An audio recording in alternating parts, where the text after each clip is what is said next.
Yeah, it's happened to several people in his community. One that comes to mind, this happened before I ever came out on X, but Lou Reviews was like one of the top shows going in the UAP UFO topic, and they asked a question to Lou Elizondo about him running sock puppet accounts and potentially harassing people Yeah. for those different opinions, and the answer he gave, and then what followed after is a prime example of just what happens to you if you speak against the narrative and you decide to ask critical questions, which should be the very first thing anybody should do.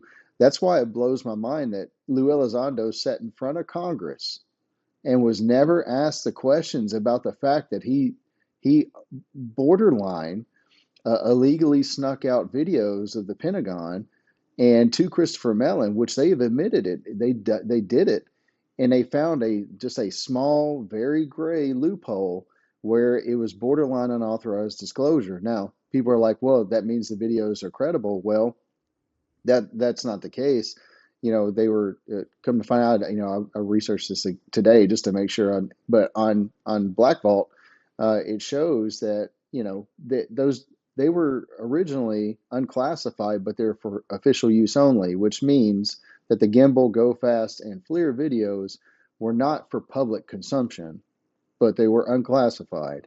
And there's probably a reason for that. There's probably sensor data. There's probably something in the way that those videos were being shot, from what platform, what capability did we display while we were recording that probably they didn't want out there. It's not so much the contents of the object in the video, right? Which we know Go Fast is a balloon. FLIR was just the product of the camera, the operating system, zooming in too quick and it lost lock of the object. And the object looked like it shot off, but it really wasn't that. It zoomed in too far, lost the lock, and it gave the appearance that it shot off. That's what that was. So that leaves gimbal. And so getting back to it, that's what happened. And I don't know why nobody in Congress asked Elizondo about that, asked about the way he resigned, asked about were you actually in under oath, were you the director of ATIP? Because since in his book he walked it back. Jay Stratton's come back, like Jay Stratton's wife said he wasn't director of ATIP.